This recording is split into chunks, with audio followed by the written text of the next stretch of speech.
Hey there, internets. So, let's talk about affordable housing, taxes, and rent control. Problem followed by two bad solutions that the Democrats have in Olympia.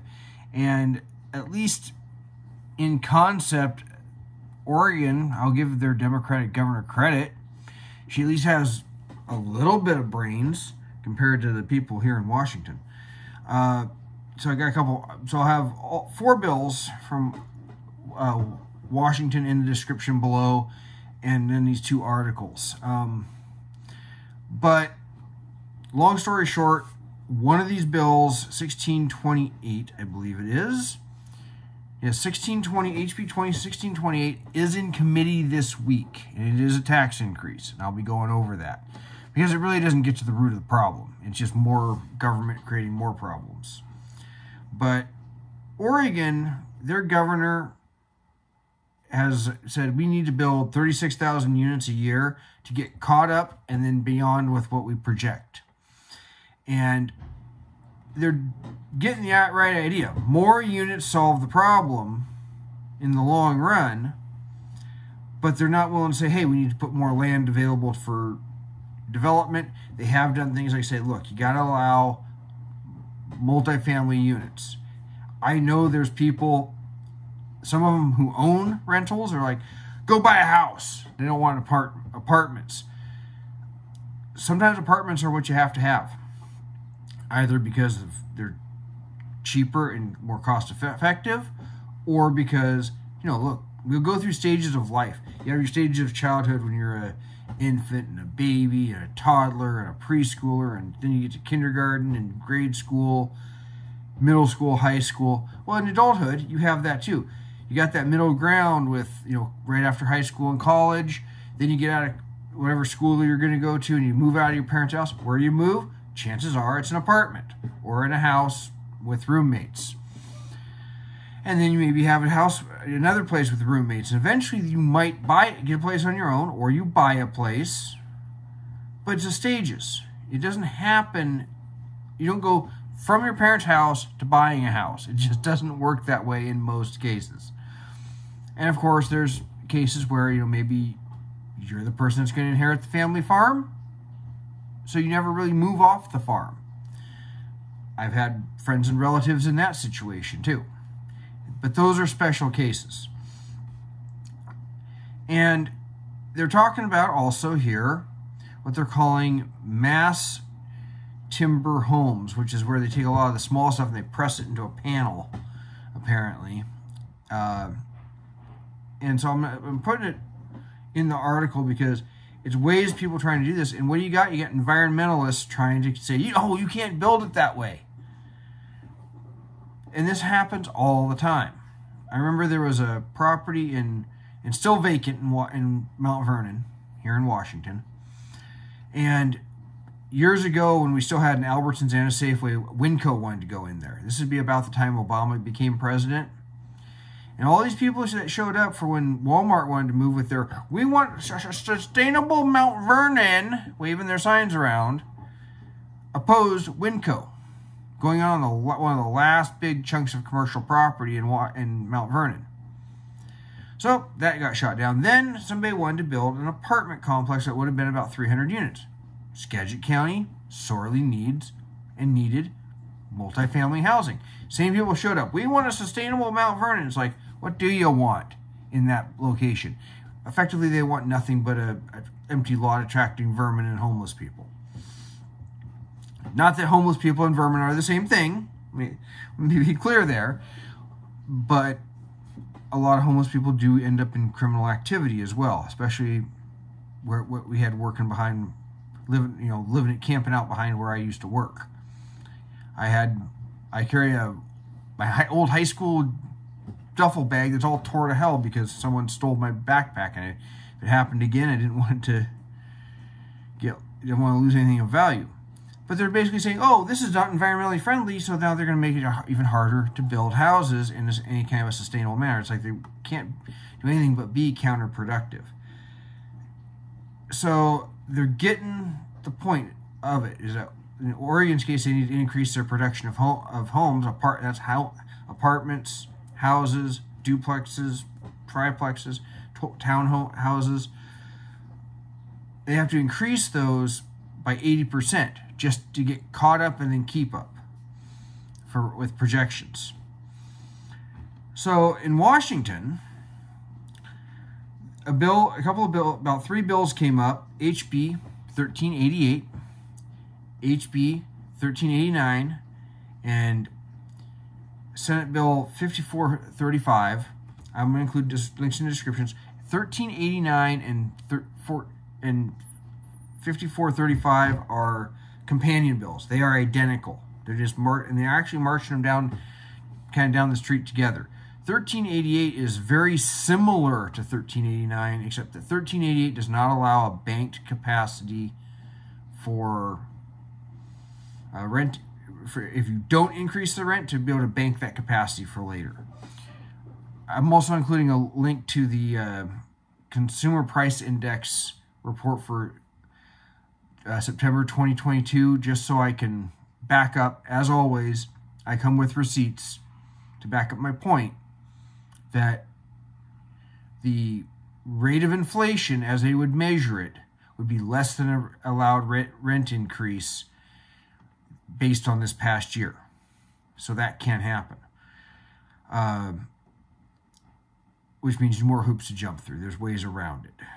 But essentially in 1389 and 5435, the first section is, it just gives a description. It doesn't give a finding like the last bill we'll talk about. But it specifies they're measuring inflation based on the 12-month percent change increase in September of each year for all CPI. And in September of this last year, that was 8.2%. So key number to remember there as we go. So as we're going through this bill, it's 11 pages, but some of it's very repetitive because they say the rent increases are restricted for apartments and houses, and they basically repeat the same stuff for mobile home parks. And it actually specifies, almost lays out exactly what certain forms are to look like as part of the legislation. So it's actually a fairly fast read once you realize what you're looking at, unless you want to look at it in great detail, and I always encourage you to do so. The first time I read it, I did go into great detail reading it. But basically during your first 12 months of residency, of a tenancy, if you're the landlord, you cannot increase rent during that first 12 months. During the next 12 months, during a 12-month period though, after that, you cannot increase rent by more than the rate of inflation as calculated by CPI, 3%, the greater of 3%, the rate of inflation as calculated by CPI, to a maximum of 7%. So remember, for those of you that went to public schools, 8.2% increase on rate of inflation is bigger than 7%. If you want to go above what's allowed, you can include things for exemptions. Exemptions would be your local costs are getting too high. There's an exemption if you're participating in certain government-funded rent programs where they're paying somebody's rent. I believe that would qualify as Section 8.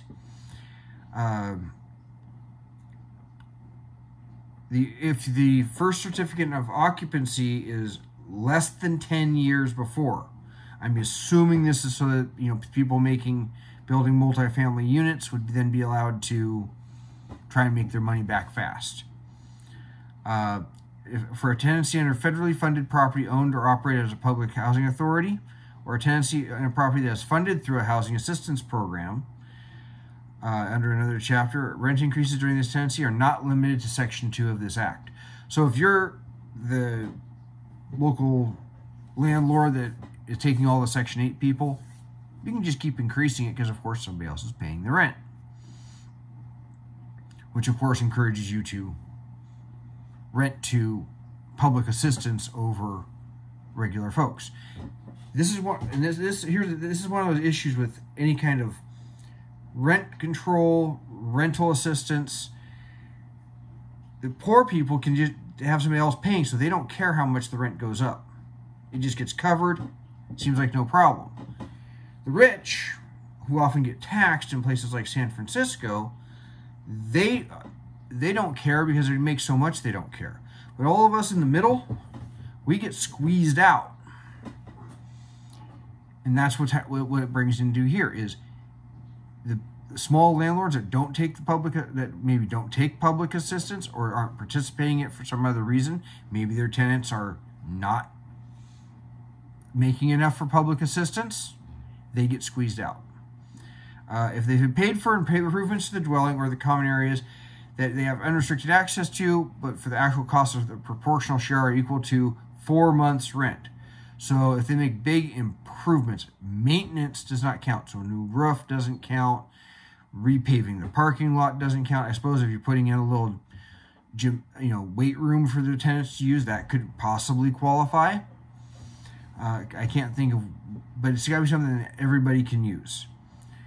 And then it gives a thing for significant hardship. I wrote in this when I sent my comments into on 1389 because I didn't realize that 5435 was even being advanced. So I sent my comments on 1388, 1389, same comments. I had 1 year a 25% increase in my property taxes. You add those up over enough years, you're going to have a problem. Because enough large increases on a portion of your costs, you're eventually going to overtake the rent increases. But then it gives a procedure in here for saying, I've had a hardship, and then the state, you have to basically go beg the state to let you increase rent by a greater amount. And then if you don't increase the rent every year, you can bank that capacity. So if 1 year it says, you can go up 3%, you raise it 2%, you got a 1% increase that you can use later.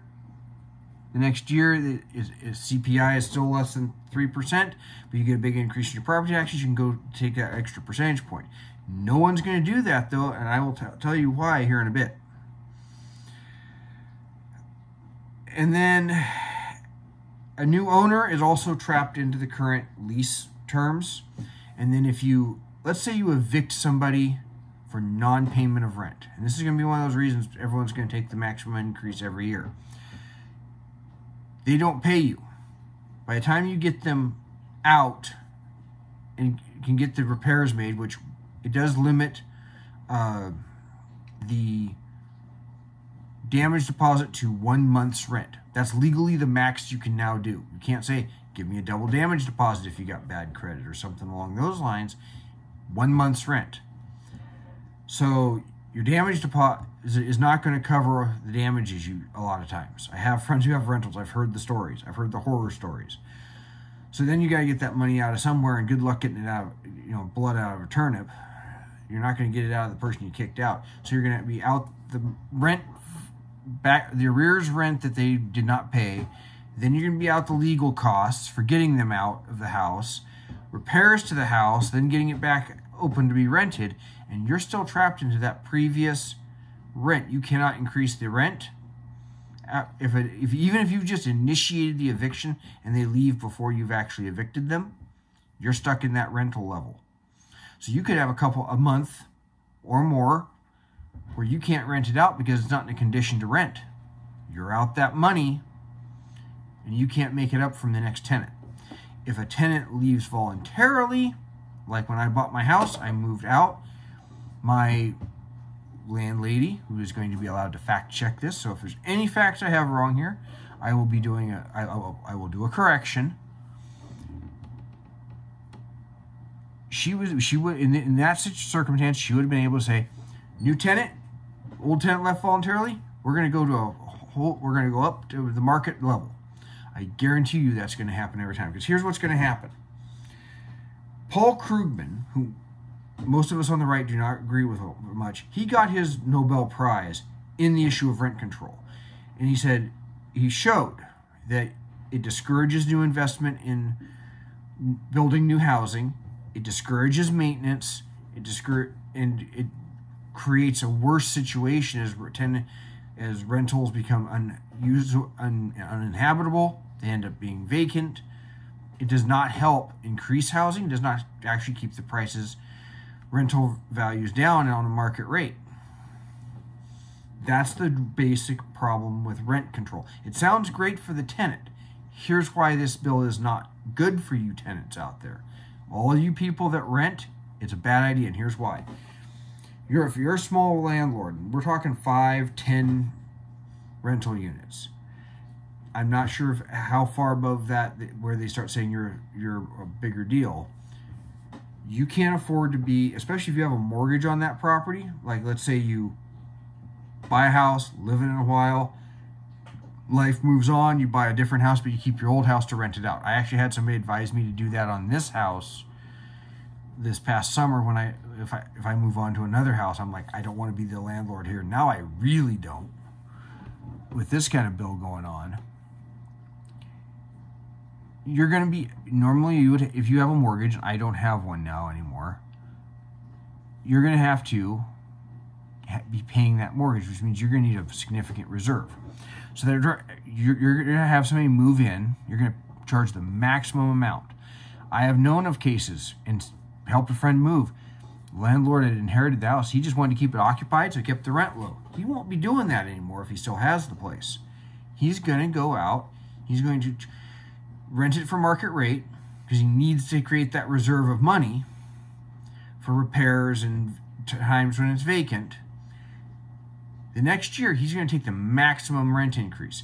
The first reason is, if you let's say you charge $1,000 of rent, 2-bedroom place, not in Seattle, obviously it's more there. A year later, you go to do your rental increase. You're going to take the maximum amount over the course of if it's a 3%, you're going to take over the course of a year. You're going to get only $3,600 extra, even if your costs don't increase, even if your taxes don't go up, your insurance doesn't go up. You have to get that extra $30 a month, but that's only 1/3 of a month, just over 1/3 of a month's rent. You're going to do that because the next year you're going to need, of course, on a 7%, that would be, because we're using that nice round numbers, $1,000. That's going to be almost a month's rent on a 7% increase if you're allowed it, because now you've got $840 of rent. Here's the thing. The next year, it's like compounding interest. You're going to take that maximum rental increase again. If it was 7% and CPI dropped because inflation's been abating right now, you're going to get 3%. Even if it went down all the way down to 3% and you had a 7% increase, you're going to get $1,070. You're going to get 3% of that. So it's going to be more than the $30, and you're going to keep increasing that because one, you need to build that reserve of money if you have a long-term tenant stay in. Number two, and you definitely need it if you have a short-term tenancy of 2 years. You want that extra money if the person moves out even voluntarily, because it may not rent right away. So they're going to increase the maximum amount each time. And then if they have an eviction, they need that money. If they don't have an eviction, they can pocket it. But they're going to need to build that up. That is why this is a bad idea. If you're on public assistance, you don't care until you're no longer on public assistance. You hit the benefits cliff. If you're like some friends I have, relatives I have, one relative got like a 25% increase in his rent last year because they sold the building. I guarantee you that people aren't going to be wanting to buy the building, and then they're going to be just salivating every time somebody moves out so they can jack the rent up on it. And that's going to keep pushing the market rents higher. That is not solving the problem, because the ultimate problem is not even addressed in this other bill. The ultimate problem is not enough units. At least Oregon gets that. It's not a matter of You need to have just push the prices down. That's price fixing. Fixing prices, all that's going to do is make it so that there's a disconnect between supply and demand. Demand will just keep increasing, supply will not. And that gets right into 1628, which is, so that's why rent control is bad, but it's still, here's the thing, is even 1628, which is a big tax, is a tax increase, for a lot of people in the middle class like me, it seems like it's not that big a deal. It doesn't increase the taxes until you get into high-end properties. So, you know, right now the excise tax on the sale of property is 1.1%. Doesn't sound like that big a deal. So on a $300,000 home, that's $3,300. Except that, you know, it's all of us who are hardworking and have worked our way into having a home. When you go to sell it, you're getting taxed because they're not going to take that and build more housing. They're going to take it and either buy existing buildings or they're going to subsidize somebody else's rent. Because for some reason they put this thing in 1628, they put these legislative findings. And it talks about how the legislature finds a lack of housing affordability, related instance of homelessness, or issue that affected every community in Washington. Well, duh. They also find that increase is overwhelmingly caused by growing rents. Growing rents is a problem. And it pushes people living in the margins into homelessness, etc., etc., etc. And the rent increases are exacerbated by associated issues with very low vacancy rates. Gee, maybe you think you might need more units if you got low vacancy rates, which makes it difficult to find a unit even if they have sufficient income or rental assistance to pay market rates. They also find that low housing vacancy rates and the growth in population have produced a tight housing market. Absolutely true.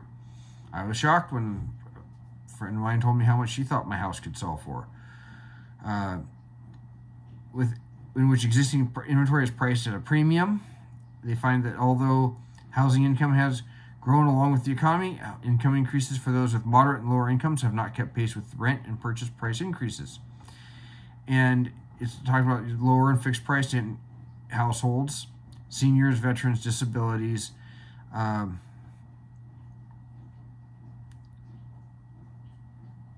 and I'm looking for the spot. They find it that having a home is fundamental. Oh, here it is. In strong housing markets, builders seek the highest achievable prices to offset higher development costs. Of course they do. Which means new production does not result in more affordable units. There is some truth to this. If you can build houses, you're not going to build a house at below cost. That's the problem. This does not address production costs. There's not enough land made available for development. There's not enough houses being able to be built. And every time, and just goes right to this thing that happened in Mount Vernon 15 years ago. Someone wanted to put in 300 houses or apartments, and people ran around going, "We need a sustainable Mount Vernon," because they're a bunch of idiots.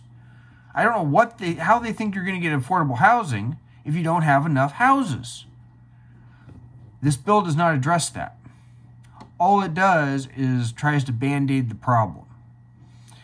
And the bill is HB 1628, and it goes into committee on February 10th, which is, look at my calendar, this coming Friday.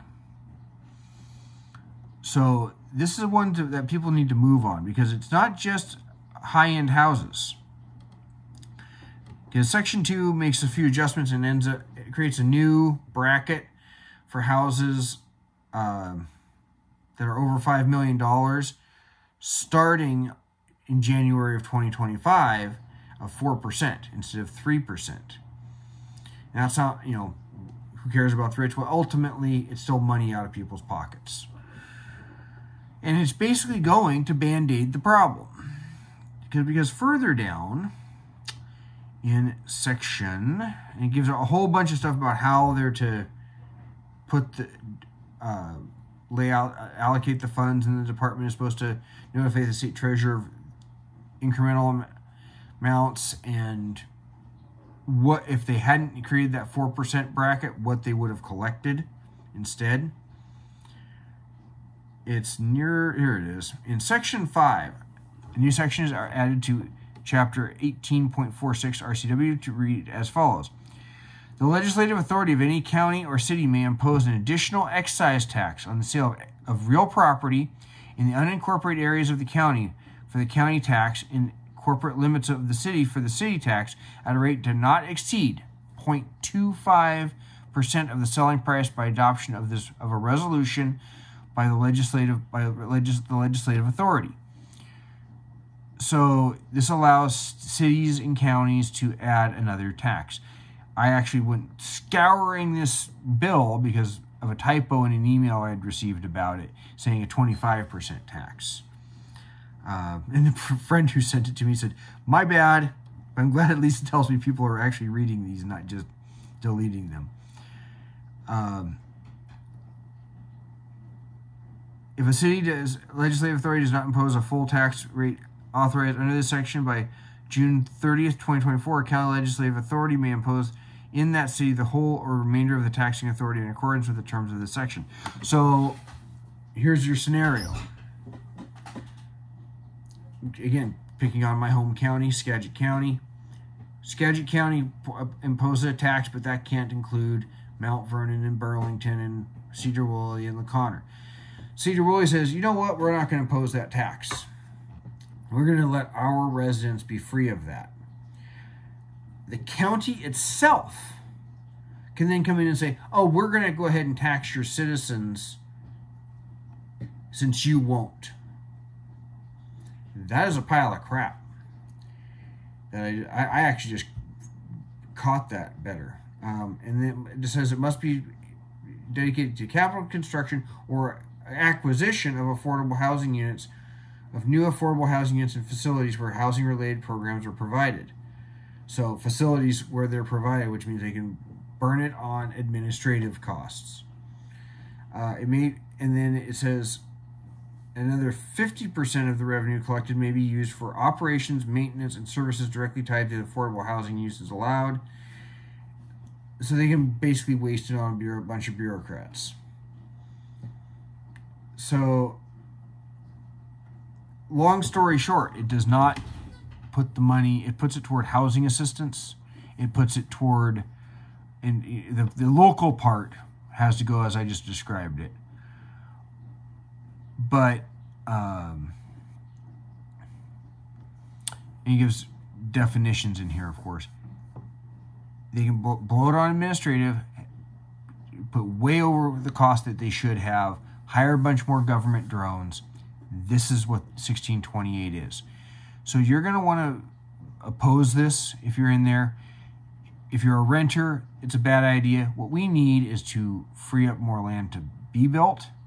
We need to start making it easier to build, instead of having some local group just protest and then, have a vacant lot or a rundown building that can't be torn down even though it's falling down and something built in its place, because some people just oppose any of it. Ultimately, these do not address the problems. They are bad bills, all of them. Rent control will hurt everybody, especially if you're not receiving housing assistance. It's not going to help you if you are receiving housing assistance. It's certainly going to hurt the people that are not receiving it ultimately, because landlords will find a way to gouge you for every penny they can if you got a bad one, or they're going to be stuck if they're a small landlord. I know people that have only 1 or 2 houses. I know one that got stiffed for rent for a year because of the eviction moratorium. So be aware of these bills. Ultimately, any kind of price control never ends well.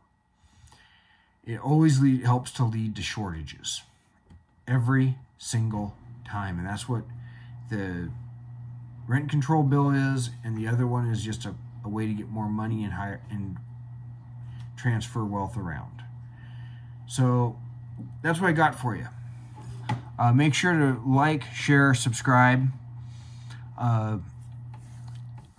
If you disagree with any of this, bring your evidence, put it in the comments. And until then, you all take care.